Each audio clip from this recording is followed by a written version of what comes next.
Hey, Gloucester Township. Joe Allen here with Keith Gibbons. This is the Restore GT podcast. How you guys special doing? Yeah, we got a special episode. No council meeting recap tonight.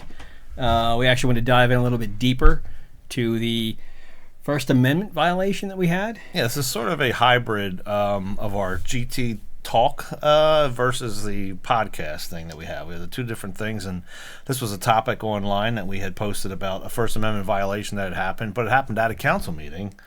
So it's sort of a dual, kind of a thing here. And so yeah, it sparked up. That thing's almost up to 1,000 views now. Your video on so I went out with Denise. And did a clip of that, just kind of what happened and showing the First Amendment violation as it happened. Yeah. However, this isn't something new to council meetings. This happens to us all the time as residents. Yeah, if you didn't make the last meeting, didn't catch the last podcast we did either. Essentially, during the eGov session, someone, fictitious or not, emailed in and said that they were here for the police swearing-in ceremonies. Right. And while they were at a council meeting, they had a flyer put on their car. Right. For some folks running for council, and they were very upset by it. They said that they didn't feel safe in the parking lot because they had flyers on their car. And our council president, he had a response to it, which we thought was a really big issue. And let's go into the response first.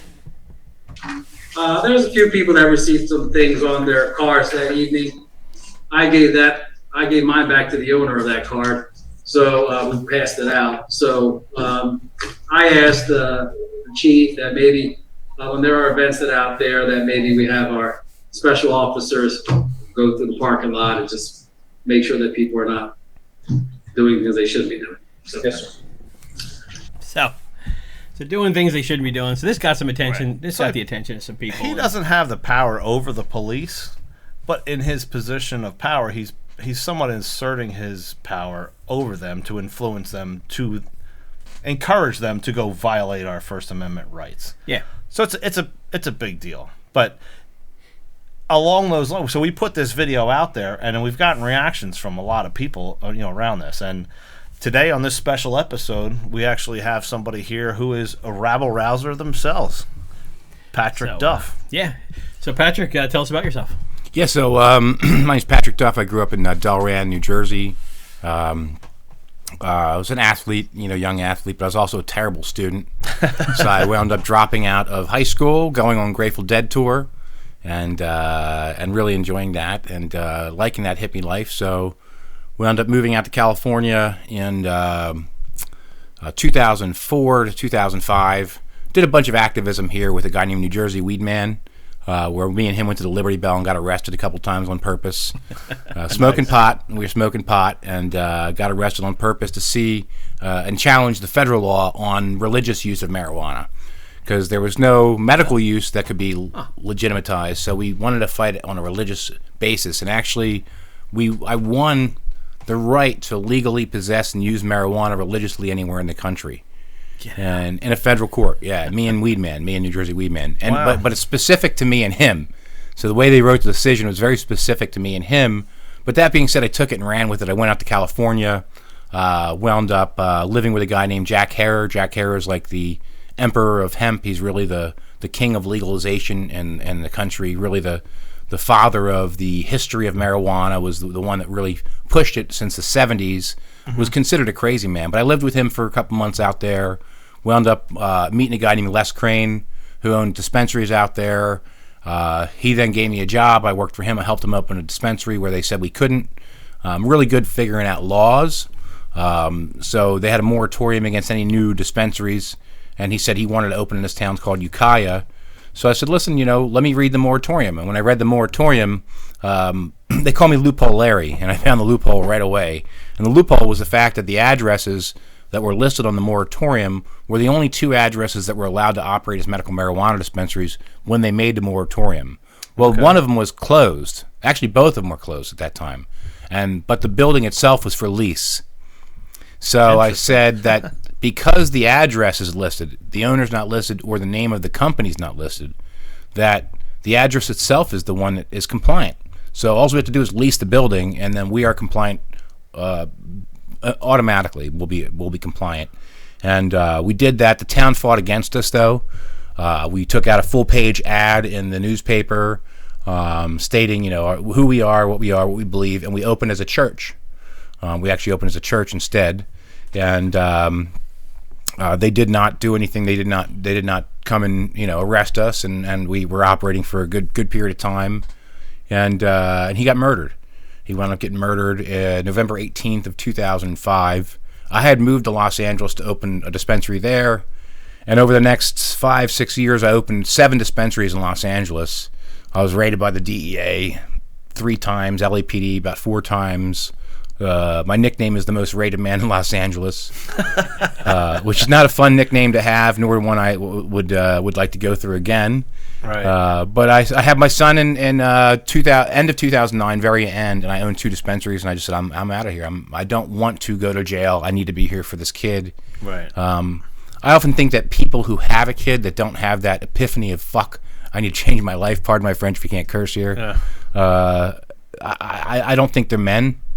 Like once you have that kid and you're doing something that's going to affect the relationship with that kid and or the fact that you're ever going to see the kid again. Oh yeah, absolutely. Like going to jail for 20 years, you might want to stop that activity. And I did. Literally that day he was born, I never walked into one of my dispensaries again. Right. And then what happened was when I decided I want to come back to New Jersey, and 2014 I came back and I wanted to find some projects that were like positive, something I could do. I wanted to get into politics, to be honest with you. And now, what makes you when you're saying you want to get into politics? What aspect of politics did you want to get into? For what reason? I didn't know at that point. Now I know I don't want to get into politics. So okay. I realize I can actually affect more change as a journalist, as an independent journalist, than I can as a politician. Yeah. At this point, I'm not saying in the future I'm not going to run for an office. Right. But what happened was when I got back here at first, it was about Philadelphia. Philadelphia is the place where the Constitution was signed. Right. And their city council has no open public comment section of the city council hearing. Are you serious? I am dead serious. So the only place I've ever been in the country where you can't bring your issues to the council that are not on the final passage calendar is Philadelphia. What does that mean? So how The do they final do it? passage calendar. What do Your mic's not coming through, by the way. I think so. How do they? So what they do is they allow you to speak on only the agenda items that are on the final passage calendar, which are already it's already a done deal. Right. It's already gone through the committee, already gone through caucus. So it's there. It's sitting in front of them to vote on. You can give your opinion on something that's already a done deal. Is basically it. Correct. And you're not allowed to offer your opinion on anything else but those subjects. Now you can try to segue, but the council president literally has the power to shut you up. So, Patrick, some of our biggest fans are our council people here and in the political machine in Gloucester Township. So I don't want you giving them any ideas because they will now implement that same thing here in Gloucester Township. We basically have that same. In Delran, they call it the Duff rule. They never had a time limit until I went to Delran and started whipping them up. And now they have a 5-minute time limit. They have different other rules they try to enforce. But what happened is I sued them. I sued them in federal court to try to overturn that ruling or that BS policy. And the ACLU was supposed to join with me and write a letter. And this is when I've realized that ACLU and these other organizations were just junk. Oh yeah, I mean just junk. Because they agreed to write the letter and then backed out to write the letter. I literally went to council saying, you're going to get a letter from the ACLU, and they backed out. I'm sure they got contacted by somebody at council who said, "Yo, come on, can you help us out?" Right. And I called myself Captain Sunshine, like the Sunshine Laws, when I walked in. Okay. And I'd say, they'd say, "Are you here to?" I'd say, "I'm here to speak on agenda item 12244 for the flower show." Right. And they'd say, "Okay." And I'd be like, "First, I'd like to speak about the flower. What a wonderful show." What a wonderful show. But the one flower that was not available at the flower show is the most valuable flower in the world, and that is cannabis. That is marijuana. And so you would find the loophole. I'd find Larry the loophole. Larry the loophole, right? yeah. So Loophole Larry. But what happened is I realized that when the ACLU wouldn't step up, and the federal judge was kind of being picky about it a bit, in that there was already a ruling that allowed them to. By the way, they had no public comments before 2010.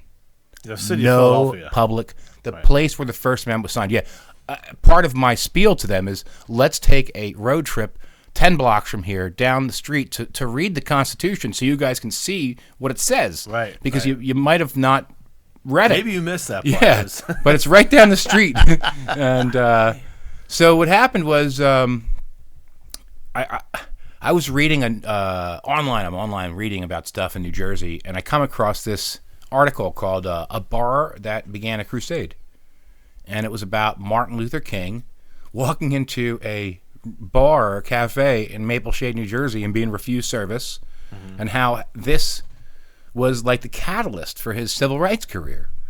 And I'm thinking, wait, first of all, I'm a civil rights activist. The whole marijuana thing was all about civil rights. I've always been a free speech activist, a First Amendment activist, and always thought I knew a lot about the civil rights movement. And to know at that point that I didn't know that Martin Luther King's first civil rights battle, the first time he was involved in the sit-in, happened Right in our backyard. 2 towns from where I lived. Right. I thought that was something that was significant. So I wanted to use that as kind of a, I mean, I'll be honest, I wanted to use it as a catapult into the media and say, hey, here I am, I'm back here. And I was going to use that to then run for either council or committee. I didn't know what I wanted. I just knew I wanted to use it as a catapult. You just wanted to get involved, yeah. Yeah, and what I wanted to do, and I think a lot of people don't realize this, like if you can find civic engagement and get involved and do things and make things happen with no money, with just by yourself, doing it yourself, then you can now you have a resume. Like you actually have civic engagement and a resume of what you've done. Right. You didn't make any money from it. And I got to be honest, it became addicting. It is addicting, right? I mean, Yeah. we don't do this for any kind of fortune or fame or anything like that. It's you just You're spending your money and your I mean, time. our money's spent on right for this thing here. People Yeah. don't know how much money. Like, there's thousands of dollars, like probably tens of thousands of dollars. It's Absolutely. a lot of money that we spend on just getting a message out about these are your rights, people. Like if you don't fight for your rights, if you don't use your rights, they're going to be taken away from you. Even at the simplest level here, it's when you think about that intersection over there off of 42. It was The lights one. Yeah. pitch black. There was how many lights were there that were blown out? Yeah, so you don't know anything about this, Patrick. I'm sure you don't follow us, but it was. So it's crazy. Like this. There was 2 exits off of a main highway, Route 42, which I know you're familiar with, and 1 entrance to a highway. 14 street lights were out.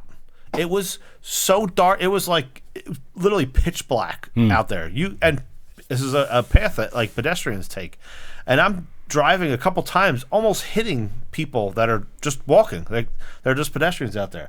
So I said, this is absolutely insane. This is going on for at least a year that it's been this dark over here. I'm going to go and report the traffic lights because on our township's website, there's a thing that says, is a traffic light out? Report it. So I went and reported the traffic lights. Street lights, yeah. Yeah. Our town did not allow more than 1 traffic light to be submitted. So it had cookies in the website to say, you've already submitted one. You can't submit any more. Well, there's 14 of them that are out. How am I supposed to be a good citizen? So I said, all right, you know what I'll do? I'll use my First Amendment right. I'll go videotape all the BS that's out here with this, this darkness, put it online. And there was like 600, 700 views, like, the following day. And guess what else was out there the following day? Yeah, they're fixing the lights. Yeah. They're out there. They fixed all the traffic lights, and now it's lit up like how it's supposed to be. But it's like, what do you have to do that for? Well, I'll tell you, I think one of the, so real quick, so what I did, just so you know, is after the whole Camden thing and this Martin Luther King thing, I got involved in politics. I realized that the political machine was very demanding. Literally would tell you what to think or do to get your project done. And that's when I started my website, rabblerouser.com, rabblerouser.blog or NewJerseyRabblerouser.com. And because I knew, number one, the media, when I would tell them my story, they wouldn't say it. Right. They wouldn't give it. They literally would use a sound clip from me that was meaningless compared to what I actually said. They would say, "Are you sure you want to say that?" You know, like you know what the media is in South Jersey? They're scared of access. So if there's like 4 reporters. You have Jim Walsh. You have Phaedra Trethan. They're the only ones I know the names of, actually. Right. The other 2 I think are literally like floaters. I just went by the Courier Post building this morning. I told my wife as we're going by, I said, that building used to have like 50 reporters. Yeah. You know, you see how big it is? I mean, their newsroom is huge. Now they have 2 reporters. Yeah. And they won't report on anything hard. No. We've gone through that too. Yeah, there's been a lot of issues here locally, where it's like, all right, we've caught them red-handed, essentially stealing money, and you send it out to all these reporters. The Patch is local. The Patch, that they got a kid writing for him. He doesn't want to do anything. Occasionally, you'll get a Patch reporter who engages with you, and then they disappear. Yeah, I can't tell you how many times I've met with a reporter, given them all sorts of information, not just me, but other people. And next thing you know, they're like, "Yeah, we're gonna write this story. I submit it to my editor," and then boom, they disappear. And then maybe they'll respond like, "Yeah, sorry, actually, I was relocated after that story." Here's an example of how media will cover something up. Here, this is a real story. Remember the Starbucks incident? The black guys got taken out of Starbucks in Philadelphia. Yes. Yeah. Okay. So when I heard the 911 call, have you heard the 911 call? Yes. I Because think I have. Yeah. Yeah. Hi. There's people here in my store. They refuse to buy something or leave. Okay, we're sending somebody. I'm like, wait, that's not a 911 call. Right. It didn't. That's not how a 911. First of all, it didn't start off. What's your emergency? Right. It was hello. Like it was like she called somebody. Right. So what I did was I did in Philadelphia, Pennsylvania, it's called Right to Know. New Jersey, it's called Oprah. Right. Federally, it's called FOIA. So I did a Right to Know request in Pennsylvania for all 911 calls that came from that address. That also came from all the surrounding Starbucks. I think I did 6 Starbucks surrounding and 3 coffee shops that are in the same area. Mm-hmm. I wanted to see how many 911 calls were coming into these Starbucks. That Starbucks, not kidding, had over 130 calls in a 18-month period. They were one of the light calls compared to the other Starbucks. It was found out that Starbucks had a private number that they would call to the Philadelphia police as their private security, and it would go in as an emergency call, but it would mark what they were. And there was about 40 or 50 people taken out of that building, just like they were. Really? Absolutely. And the other coffee shops had 6 calls on average of 18 months. So the average, I believe, is somewhere around 160 calls for Starbucks, the 6 Starbucks, the average of all of them. Versus 6. So let me get my calculator. I send this to David, I forget his last name. He was the editor of the Philadelphia Inquirer. He was all over it. Right. He gave me 2 of his best reporters. Vinny Vella was one of them, a guy named Vinny Vella. And me and Vinny talk. I show him everything. This is incredible. I can't believe this. This is unbelievable. 2-3 days go by. Vinny stops talking to me. A week goes by. Nothing. I'm like, wait, this is a big story. This is showing that, number one, these people could have easily figured out how to set them up. Right. If you're taking people out, and I knew it, just get somebody to tape me. Get a couple of black guys in there, have them get taken out. Could be a really easy way to sue somebody, right? Yeah. And by the way, the Starbucks manager, funny thing is, the Starbucks manager that got fired for that incident, just sued and got $240-something million. Something like that. It was a massive. Whoa. It was a massive payout. I forget exactly what it was. Multi-millions. And the guys who were taken out of the Starbucks, if you remember, didn't even get a payout. They got a payout that went towards Philadelphia schools or something. It was like some joke, but they killed the story. Right. It was the front page of Philadelphia Tribune, the black newspaper. Wow. And Philadelphia Inquirer killed the story. So, but here's a good example of how my site has made a change, made a difference. And just like you did with that, with your camera, you went up there. When you show somebody something, right? Yeah. The first thing you want to do when you get engaged with a town, and when I say engaged, if you want to find out the dirt on a town, is you want to find all their tort claim notices and settlement agreements for the last 5 years, right? So your first open request to the town is all tort claim notices and settlement agreements, because you're going to find out their dirt. Who's suing them? Yeah. Not to cut you off here, but when this whole thing had happened with our First Amendment thing being violated, us putting a video out, us getting in contact with you around this whole collaboration, of efforts, kind of here. one of the things that we were bringing you on was to say you haven't mentioned it yet, but you have a huge history of Oprah request. What do you call it? Like a success rate with suing towns over. I'm 13-0. Yeah, 13-0 for suing a town for Oprah violations of not providing information. Correct. So part of this whole thing here was to bring Patrick on and say, kind of how do you do an Oprah request? What are some of the basics? Where do you start? Even like as the independent person out there that's like, hey, I watched Joe and Keith on their podcast, but I don't know how to do that stuff. But you could do it. And Patrick is kind of part of this whole thing here is bringing you on and kind of help people understand what the process is, right? Yeah, one of my good friends and activists, one of the smartest activists in New Jersey, is a guy named Gavin Rossi. Gavin Rossi created a website called Oprah Machine. Right. Okay, the Oprah Machine makes it so Oprah requests are so easy. Just go to oprahmachine.com. Type in the municipality you want to make the request to, hit make a request, type in your subject line, whatever you want the subject line to be, and then type in your request. Right. Example is, I'm just telling you, get your tort claim notices, right? When you first get engaged with the town, get these tort claim notices. You don't know what's going to happen later from them. In Medford, New Jersey, first thing I do, I go in there, they're messing with this family called the Carnes family. They're really a good local farming family that's been there for their whole lives that the township has decided to basically come after because the mayor got firewood from one of the guys and refused to pay for it. So when the guy called him out, the guy called the Pine. By the way, the Pine Barrens Tribune is also a good local paper that will write about stuff. So he calls the Pine Barrens Tribune and says, hey, listen, I'm having some trouble here. It was not just the mayor not paying them. They had started getting harassment ever since they tried to start asking for payment. Right. So it seemed like there was retaliation for these guys literally not just giving them the firewood. Right. So I do all tort claim notices for that township. And one of the tort claim notices was from a house fire. And you're not talking about 1917. You're talking about 2020. Yes, like the correct. Firewood in 2023. Right? Yes, 2021 it was at the time, right? But one of the tort claim notices was for a fire, and a house fire where this woman, it was the estate was the one suing. So it didn't really mean much to me at that time. But a couple months later, the Pine Barrens Tribune did a story about fire hydrants not working. And how these fire hydrants weren't working, and goes into a story about how one fire hydrant specifically didn't work at this one corner. And it hit me. That's for the corner where the tort claim notice was.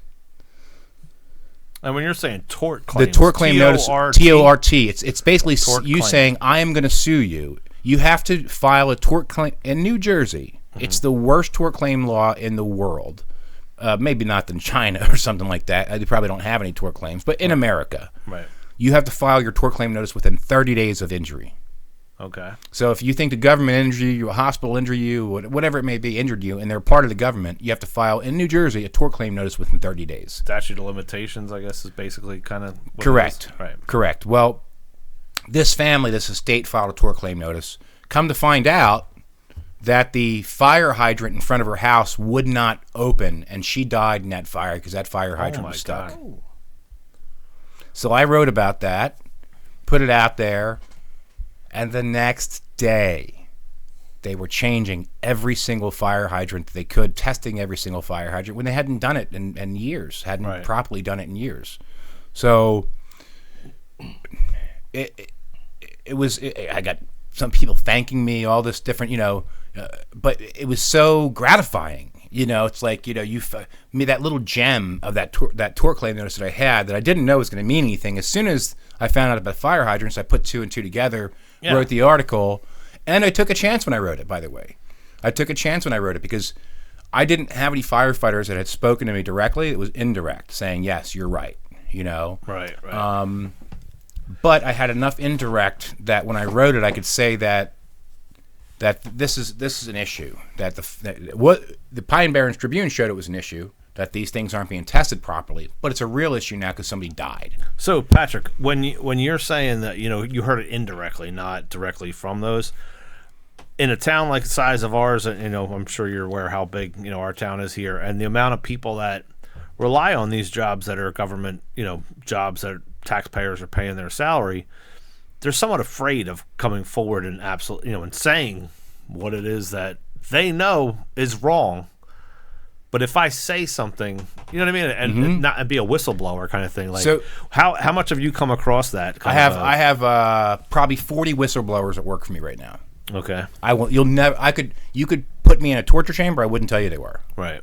That's how it works. Right. So I am very, very keen on keeping my people safe. I'm working a murder investigation right now. So how do you get that to happen? Because that's something like we you have people that will come to us, in some sort of confidence there, right? And then you don't know how to get the word out to let others know, like it's safe to. I'm not going to tell who you are. Like how did you start that process of getting people to trust that you're not going to? I think what happens is people see stories and they realize that either that they see the way I write it, and I protect my sources, and I don't mind doing that. Right. And I take chances in the sense of, listen, if somebody's saying something, right, and you know who they are, and they're credible, and what they're saying, they show you some proof behind it, right? Right. But let's say it's something that is pretty serious. Like I wrote about the Burlington County Democratic Committee guy who had a police report to his house that he was molesting kids. Wow. And the police just covered it up. They did no investigation at all. So when I wrote about that, I knew that these things were happening from a couple different people that told me that were adults, right? Right. But after I wrote about it, I had 2 people come to me who were at these underage parties when they were kids, who were taken advantage of by this man. Really? Absolutely. So Any fear of getting sued or anything for? yes. Yeah. There's fear of getting sued, but that's why before you hit print, you got to look at all your facts, look at everything you have. In Evesham right now, there's a situation where there's a house that was supposed to be a rescue for dogs. Have you heard about this? I have, yeah. Only through your website, Yeah. actually, because Yeah, so on the media, I think it was like a 10-second blurb. Beyond that, on rabblerouser.newjersey.com, is that what it is? Right? NewJerseyRabblerouser.com. Yeah, that's where I get an alert that this happened, and I'm reading it, and I'm like, what? And this was I don't know if my wife and I are huge dog advocates, and we've dealt with a lot of the rescues around here, and it's one of our passions. It would have been something that would have stood out, and I hadn't heard about it until actually you shared it. Right, I shared it. You shared it with like me and Denise and stuff, and that was over 100 dogs found dead in the house, and then like a mass burial out back. Yeah, it was 30 dogs in the house dead and 70 in the burial in the back. Yeah, man, it is. And by the way, and children living there, right? There was a girl that the 7-Eleven reported. There was 2 children living there for the last 8 years with those animals like that. Yeah. Last year in 2022, the daughter of the woman, her name is Rebecca Halbach, that was running that foster home, went into the 7-Eleven around the corner and said, "Can you please help me? I'm living in a home filled with dead dogs. My mom gives me a shower, then changes me outside so I don't stink, so I can go to school." And the Evesham police came out and brought the girl back to the house, right, and did no report to the state. There was no state reporting, no DIFUS reporting. But what I'm told, and I know it for firsthand now, is they voluntarily removed the girl from the house and let her live with her grandparents. Oh, okay. But the boy was left in the house. Oh.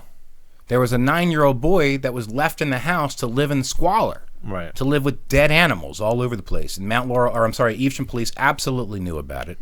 2022, they found Rebecca Halbach at the church across the street slanging puppies in the parking lot. Really? The girl, her name Rebecca Halbach, was selling puppies out in front of Pets Plus in Cherry Hill. Had 10 little puppies there. I talked to this woman. She bought the puppy. Wound up having parvo. Her house was a literal parvo factory. They'd bring these animals into the house, and what we're figuring out what they were doing was they would look for rescues of mommies that had pups. And they would bring these animals in, and they would stop feeding the mommies, and they would take the pups in, because pups are so easy to adopt. It's the easiest thing to adopt. Yeah. So most of these animals that were left for dead were the parents of the puppies they were out there slanging with parvo. Wow. The woman I found, her dog had parvo, had a $12,000 bill, and the dog still died. Huh. So the fact that the media was refusing to look into this severe case of animal cruelty, it's the biggest case of animal cruelty I can find in the country, except for farming cases that were like cases of a farm, like that had numerous animals. This is a house. This is a 3-bedroom, maybe 2-bedroom, like 1,200 square foot house. Well, even when you hear about like puppy mills and stuff like that, like where is it, Lancaster, where you find those a lot of times, like that's even more so than an area like that where this is literally just a residence, is what you're saying. And all the people I would talk to, they said you could smell the smell on a hot day. You could smell it coming from the house. Like you drive by it, what is that smell? It's that house.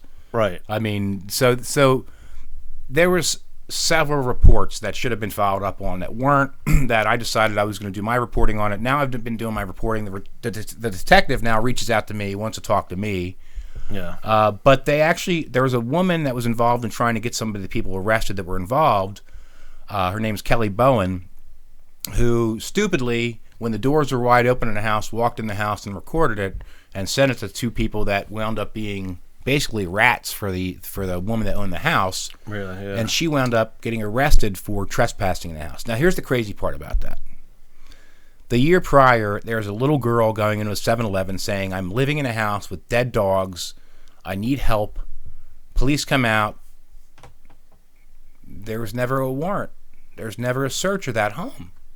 There was never a proper investigation. Right. This woman comes out and takes a video of the inside of the home and takes items out of her trash. And the Evesham police did a no-knock warrant on her home in West Berlin from Evesham, which is Burlington County to Camden County, and extradited her just by driving her back to Evesham. Really? And booking her in Evesham. Now, when you get arrested, you're supposed to be arrested in the jurisdiction you're arrested in. That's the way it works, right? If you get arrested over in Philadelphia on a warrant, you should be booked in Philadelphia, and then they have to extradite you to Philadelphia, New Jersey. Right. They bounty hunted her. Wow. They went into West Berlin, did a no-knock warrant on a woman for taking a video of the inside of the home who's an activist, who would have, if they called her and said, come into the police station, we need to talk to you, she would have been there in a second. Right. No record. Could have done it. Yeah, Right. I saw your interview. Think with about her, that. with her outside when you went in to go for the And you know press what? conference. And you know what's great? I'll be honest. At this point, it's been a couple years I've been doing this, but now when I walk into a city council meeting, they're scared shitless. I mean, they don't want me there. Morristown, I give them the biggest credit. I go with a whole group of people. They asked me to come in. There was a problem with houses being put in that were for adults with disabilities, but they were clustering them all in one section. Right. And it was supposed to be spread out across the township. So I came in, I spoke about it, and the mayor came down afterwards, gave me her business card, said, listen, this is my cell phone number. If you've got a problem, you can call me. Send me an email. Right. They apologized to the residents. I was in shock. They actually said, I'm sorry about something. Well, there are good governments, good people in government. There are. That's not. We're not saying everyone in government is bad, but no, and they're definitely out there, and that's part of what kind of how we're sitting here together, is that we both recognize when there's bad government and call it out for it, right? Mm-hmm. And that's what this whole entire podcast is all about, is bad government in Gloucester Township and how it's been done. Well, your government here, Gloucester Township, is going to be involved in a lawsuit. I have it filed right now against the guy that stole my car in Gloucester Township. Okay, yeah, tell us about that story. Guy stole my car. We were on a test drive. He jumps in. He just takes off, and it was pretty stupid of him because as soon as he took off, I needed a project anyway, and I hunted him like he was a deer with a bullet in his hip. Yeah. And what happened was he had came the day before, and I was sitting in the parking lot. I got there real early. I forget why, but I got there early, and I saw a white Maserati driving to the parking lot. And this isn't. I sell all my Mustangs are there at this shop. It's not a shop for Maseratis. So as soon as I seen the Maserati go through the parking lot, that's weird, Right. And I seen the guy came up and he looked and he put his head into the shop and asked for me, and I went up and I met him. And my friend Todd has really good cameras at the shop, so immediately we got a picture of him, And I've got a lot of friends in media, especially independent media in New Jersey. So I made a video, put his picture up, and actually I put his picture up and made a post, and it was shared, I believe, over 1,000 times within. Yeah, I remember that post. I remember seeing it, and I shared it myself. I'm telling you, too, probably so within a couple hours. I'm like, this is ridiculous. Yeah. So the next morning, I went to Philadelphia because I felt like he went to Philadelphia. Just something in me said he was over in Philadelphia. So I was in Philadelphia. I was at my friend's pizza shop. We're hanging out. He's like, "What are you doing?" I'm like, "I'm going to find this guy." He's like, "Are you crazy?" Like, I said, "Yeah, I'm crazy." And what are you going to do when you find him? I said, "I'm going to find him." And my cell phone beeps. Boop. I look at it. It says, "If you take the post down, I'll give you your car back." So I said, "No, I won't take the post down, but you're going to give me my car back." And I sent him a picture of him and his girlfriend. And I said, "Your name is Juan and your girlfriend's Nicole. Right. Do you want me to make you famous?" Right. You know? And the next message, "Your car's behind McDonald's in Ben Salem." Yeah. So what happened was they came back. The detective, he turned himself in here in Gloucester Township. Walked into the police station, turned himself in. So the shop was in Gloucester Township, right? The shop was in Clementon. Yeah, in Gloucester Township, I guess that section. And so he turned himself into Gloucester Township. Okay. Not to Ben Salem where the car was found. And they charged him with a grand theft and one other charge, 2 charges that were later downgraded without contacting me ever as the witness. They downgraded the charges to trespassing. So without contacting you at all, without talking to the victim of the crime, Correct. just said, "Oh yeah, we're just going to make it a Trespassing. Now, why would they do something like that? Well, his girlfriend or his baby's mama is actually her daddy was the chief of police from one of these small was it Greenwich Township. And after he gave me my car back, I got a call from her because I put their picture up. That's how I made him really give the car back, because I put it up online with her. Right. And she says, "I want you to take my picture down right now. I can't believe you did that. I didn't steal your car. My boyfriend did." I said, "Well, whose white Maserati is that he was driving? Because I know it's hers. I already found out that." Right. And that doesn't matter. I said, "You're an accessory, honey. Yeah. What are you talking about? You know?" So yeah, they downgraded his charges. So I sued him. He's got a big old house in Sewell, and it's $400,000 home. And so I sued him, and recently filed a default judgment against him because he didn't answer. And he's going to find out now how it feels to be stolen from for real deal, because I'm going to put a lien on his mortgage. Right. On his you house. also sued Gloucester Township in that whole process? I'm thinking about it. And so there was a whole process of what he was charged with. So what right? happened was Gloucester Township, when they found out I was suing him, they moved the case to Winslow Township now. So the case, they said a conflict of interest, and they moved it to Winslow Township. The guy stole my car last January, and we still haven't really been to the first hearing. Really? They just keep pushing and pushing and pushing and pushing. Yeah, so November 16th is a hearing. I'm going to go in there and say, "Listen, a trespassing, I don't care if he's guilty of that. But I want I've been asking for the value of the car I lost. Right. He broke several things. I put a video out, my car stolen. Who do you think wants to buy a car after you put a video out, it's stolen? Right. It goes on your insurance, it's stolen. It comes up stolen vehicle. So I took almost half for the car. Right. So I want that back. So if they gave it to that, if he was able to pay that to me, that's fine. He's not going to be able to, but that's, this is what I want to talk about the Oprah lawsuits, by the way. I think this is very important.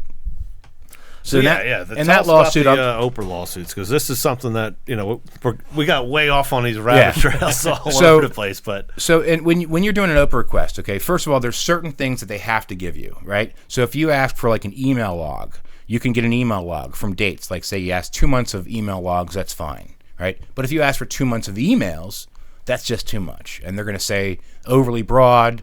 You have to minimize your request, basically. So when they do that, what you want to do is come back and say, okay, 1 month, right? You always kind of just capitulate a little bit and shrink your what you're asking for, so it becomes less broad. Right.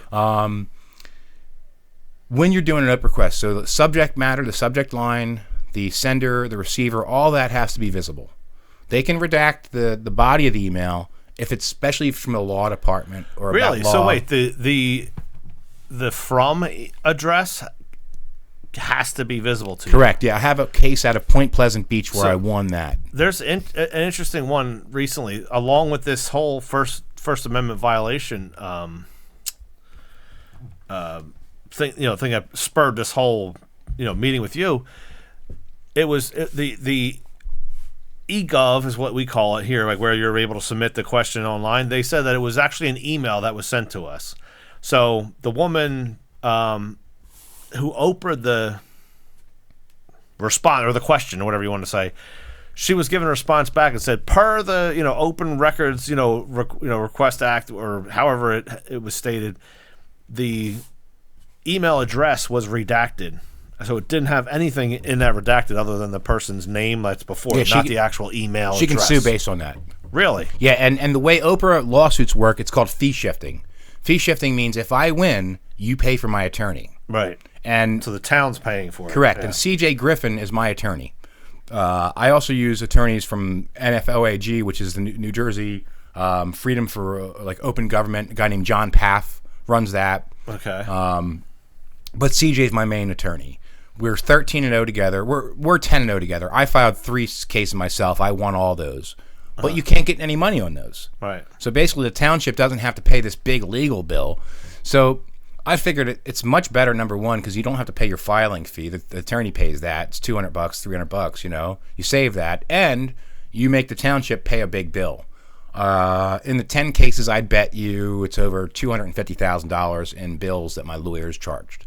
Really? So, yeah. So all these townships that get involved in these little battles, they wind up paying a big legal fee for the battle, and they lose. So by you doing that, your motive is you're not getting paid for that. Not a dollar. You're just trying to hold them accountable to Correct. be transparent. Correct. I asked you for this document. You redacted more than you needed to per the law, and because you did that, now I'm going to sue you for it. Correct. And I'll tell them that too. And I'll say, listen, do yourself a favor. Look me up, my name, on the Superior Court website, and take a look and see, do you want to be the next municipality that I beat? Because I'm going to beat you. Right. I won't file the suit unless I know I'm going to win. Right. I mean, that's just it's funny because me and CJ had an argument about one of the suits, and I told her I'd win, and she said I wouldn't. And when I won, then she said, well, now I'll have to take your cases when you say you'll win.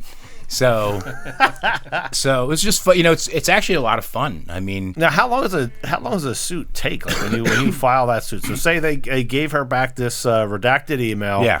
She goes and files. Say she calls CJ or. So it's not a lawsuit. It's actually called an order to show cause.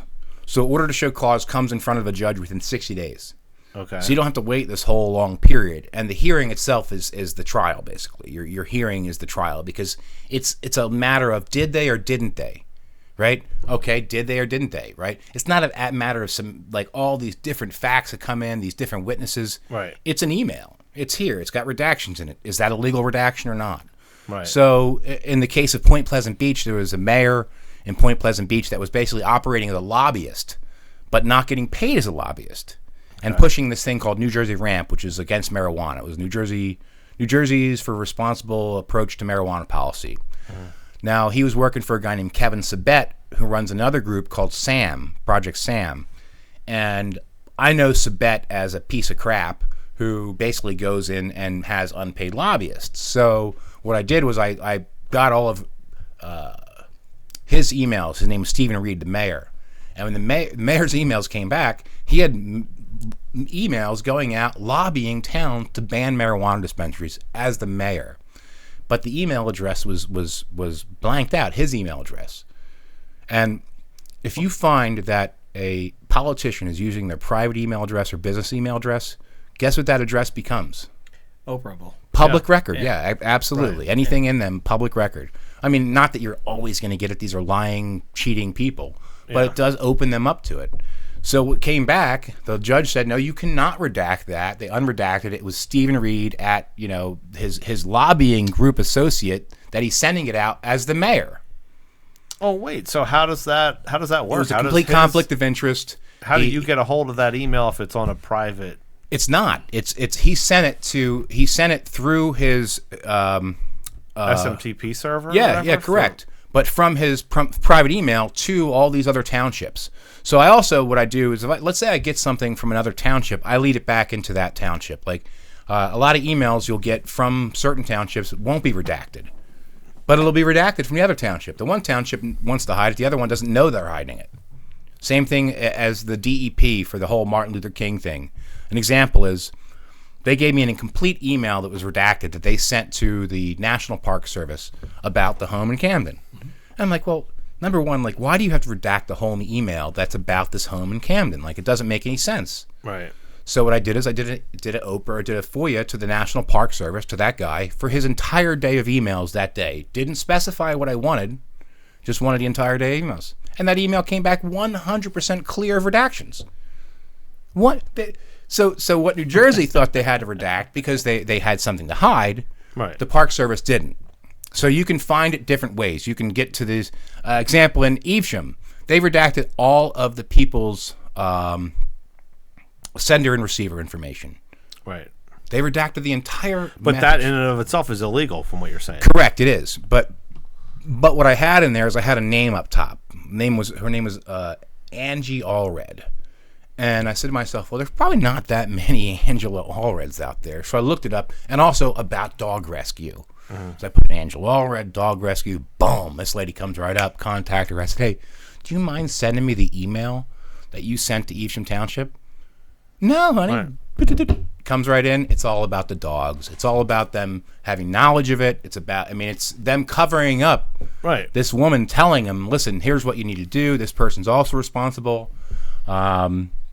So in a sense, It's basically it's almost a game. It's like a puzzle. Like, It how is do a we blast, put this puzzle man. together?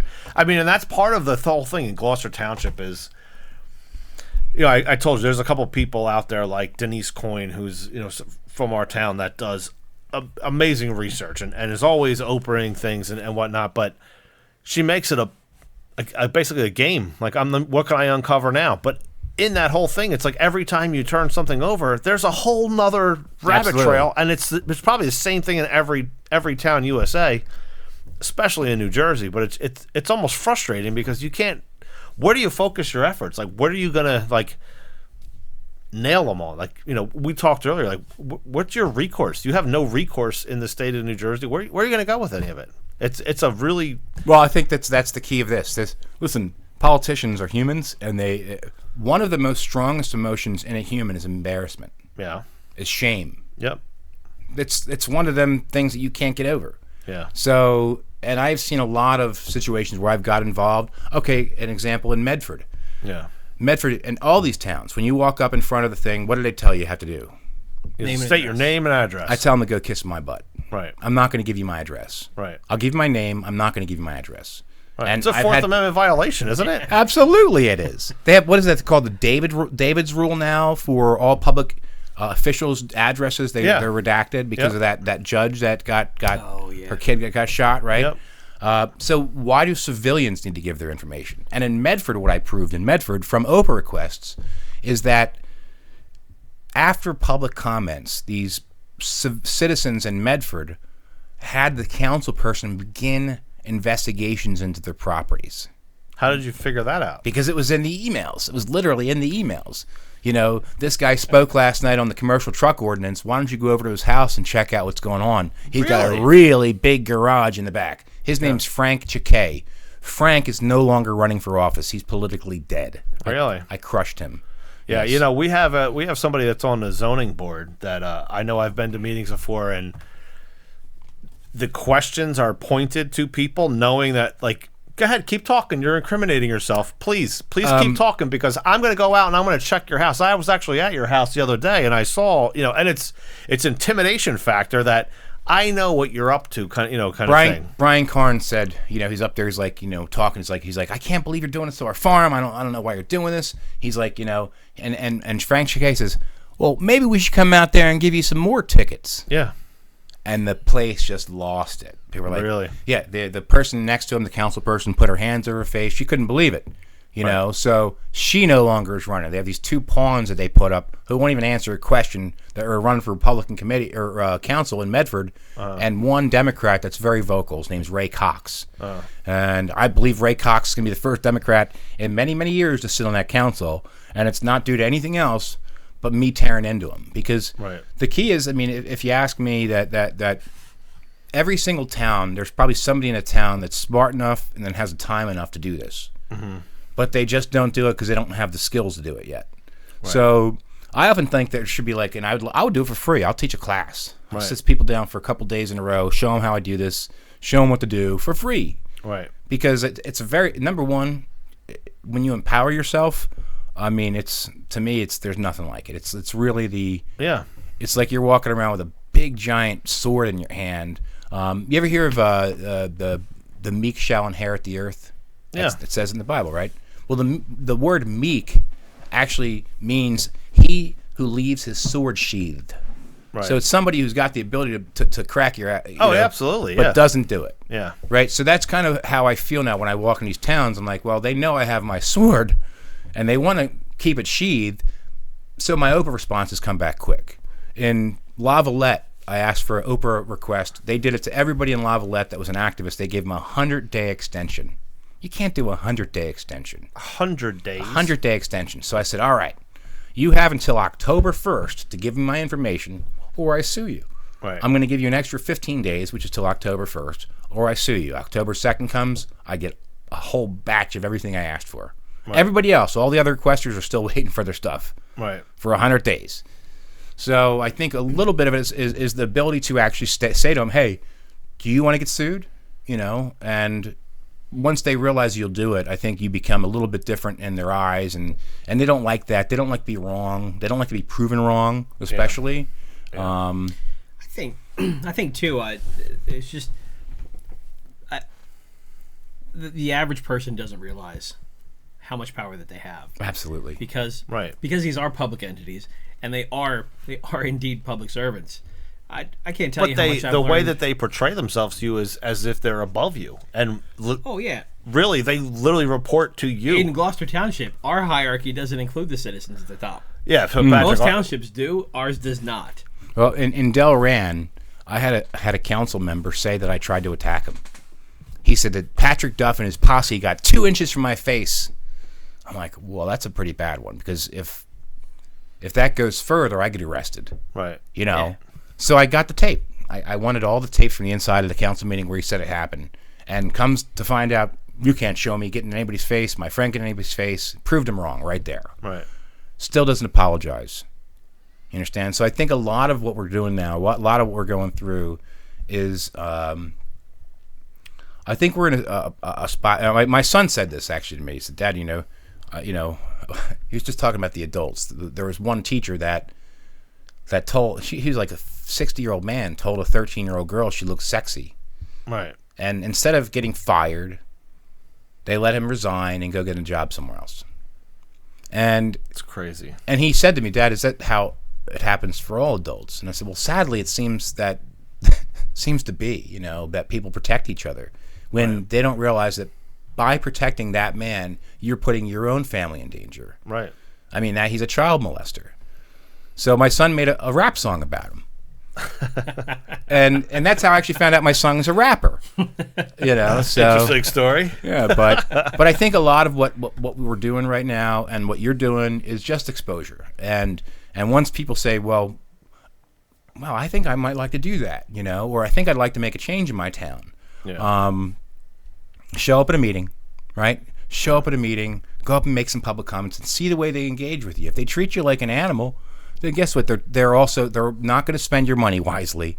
Yeah. They have no respect for you. So it's like a litmus test. Well, see, for me, I don't get involved with going up and asking questions because I feel like that's their turf, right? They're going to.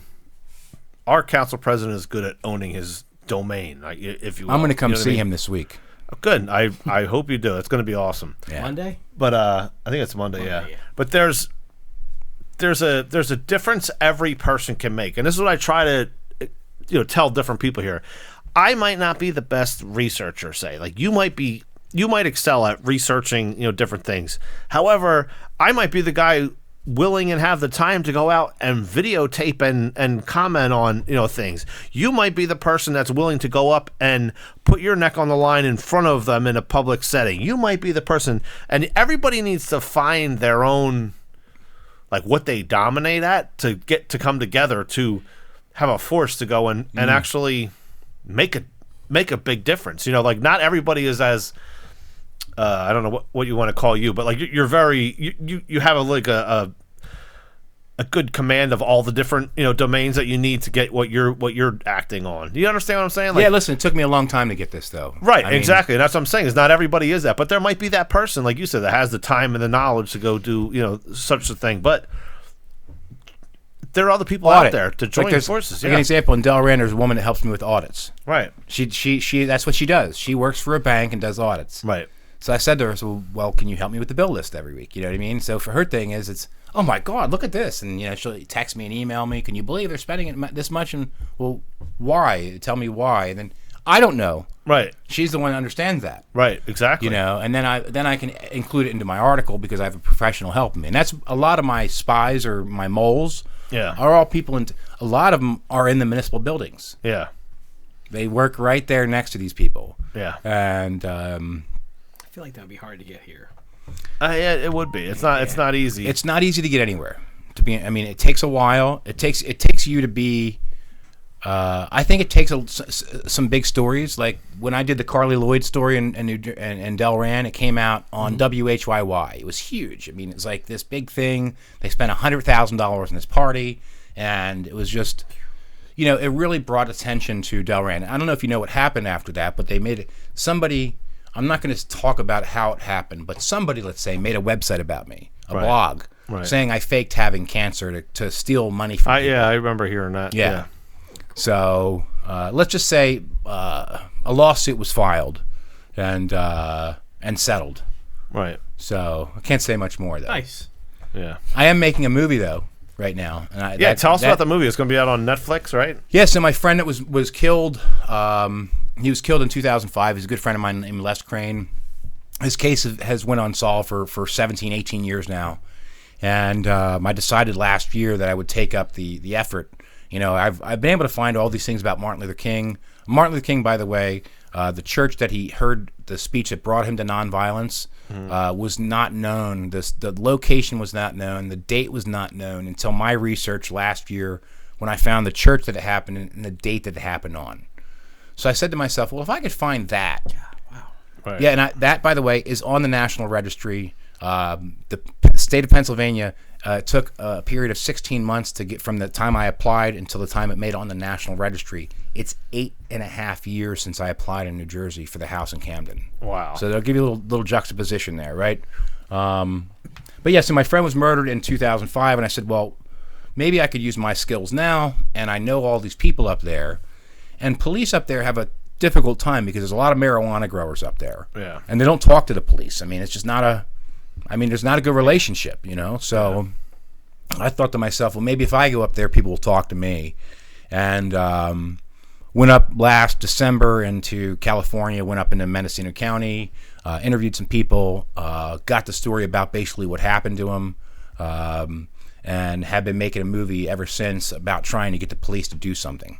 Yeah. And the movie will come out in February of 2024 or March. And I'm telling you, I've seen a lot of movies. There ain't nothing out there like this. This Murder Mountain was an interesting movie to watch. Right. But the dynamics of it were boring. I mean, it really just didn't have a lot of texture to it. Yeah. This is his daughter. So if you can imagine, so my friend gets killed 18 years ago. I'm looking for his family. I got to find his family. His daughter, I find her. She's in the newspaper, facing 40 years in prison. There's her picture. She's in jail. And I'm like, holy crap, a death by delivery charge. If you delivered heroin or if you did heroin with somebody and they died, they charge you in the death, and it's a 40-year sentence. Wow. His son, I find, he's got a warrant out for his arrest for grand theft auto, and he's a heroin addict. They're both heroin addicts, by the way, at that point. And I'm like, well, this is going to be difficult, Number one, if she goes to jail, it's going to be tough to talk to her, and it's going to be a terrible story. Right. So when I went out there, I went down in December of last year. I interviewed her, I interviewed him, I interviewed his separated wife, all these different people, and didn't know she was her best plea deal that she got was 34 years that the public defender offered her. Knocked 6 years off. 6 years off, yeah, and she had to do 75% of the time. Wow. She's 37 at the time, 36, right? So that's a death sentence, basically, Yeah. And so part of this movie, part of it, I've kind of, Les was very poor. My friend Les, when he left California, he had warrants out for his arrest in Indiana, went out to California, made it big, came back to Indiana, and big dicked him. Just bam, here, I get the best lawyer, beat all these old charges, and just walked. A month after he walks, he gets murdered. So He was murdered in Indiana? he was murdered in California. He was murdered in his house in California. Okay. He went back to Indiana, cleared all these charges, went back out to California to his little empire, and was killed in the middle of the night. And that was where, in Humboldt County? It was in Mendocino County. Mendocino It's called County. Laytonville, yeah. And so when I went out to do the interview, and she's telling me this, I'm, talking to Les like, brother, your daughter's in big trouble, and I've got a nice budget for the film, so I took a big chunk of the budget and I got her the best attorney in Indiana, a guy named David Shercliffe, who's going to crush this case, and he's going to show that money brings justice in America, and that's not the way it should be. No, Justice should be based on the truth of the matter, not the fact that you got money for a good attorney. Yeah. Les was he proved that too. He came back with a big paycheck, and here got a guy named Mick Alexander who got him off. Turned out to get indicted by the feds a couple months later for witness tampering. This guy, his attorney. So I don't know how he got him off, but he got him off. But he paid him a lot of money to do it. And the son, the first filming was December 6th and last year in Indiana, and 7 days prior to the filming, he got clean. He had never been clean for more than a couple months prior to that. He's been clean since. We're almost a year. That's awesome. So what I've seen is this hope that I've given to this family has changed their dynamic, has changed the genetics of them. The DNA of a person changes. They always talk about the fifth generation, how if somebody gets killed 5 generations away, it still affects them. Yeah. I can visually see it. I can tell you. I can see the way it's going to the 3rd generation now from him, because I can see it. I know them. Right. And none of them... The whole, when you get, a murder, they talk about closure. So when somebody killed somebody, they get arrested, they get convicted, the closure starts getting smaller. The feeling. But when somebody's a cold case murder victim, Right. that hole just gets bigger. Right. It does. It literally does. And you can see these people and the suspicion of everybody around them, the suspicion of what happened, the questions about these things, And I think that the hope is the most powerful, tool you can give to somebody. Give them a little hope, and then, oh my God, Yeah. And I think that's what happened. That Jeremiah saw a little hope. That was Les's son. The witness to the murder was Jeremiah's best friend. He was in the house when it happened. They hadn't spoken for 17 years. They hated each other. Jeremiah wanted to kill him. Wow. Now, they were best friends the day it happened. But since they couldn't figure out what happened, and Sean's still not telling the straight story, I'll be honest with you. Right. But 17 years later, they've mended the entire fence. They don't hate each other anymore. They buried that hatchet. So yeah, it's been really. I mean, to the bucket list. This was my bucket list. I wanted to solve his murder. I confronted the killer. There's four or five of them that came in the house to kill him. But I confronted one a couple months ago. Went right to his house, knocked on his door. He took off. He left state. Yeah. Oh, so there's enough information out there that you. Eyewitness has identified the people, Yeah. and the police refused to move. So that's what the whole documentary The is about. documentary is, about, because the police are dirty out there. I mean, it's just a simple fact. I mean, the cops out there rob people, and Les was one of the first people to ever sue the cops after he got raided and robbed by them. They came in, he called them because he felt he was going to get robbed. It was May of 2005. There's a truck full of people outside, and he's like, there's a problem. Calls the sheriffs come out. So instead of doing an investigation, they raid him, and they robbed him, took all his gold, took all his money, took all his plants. Wow. And just left. He said, I'm not going to just take that land down, and he sued them. So since he sued them, and since he basically was bringing all this crap into Mendocino County, once he got killed, they didn't give a shit.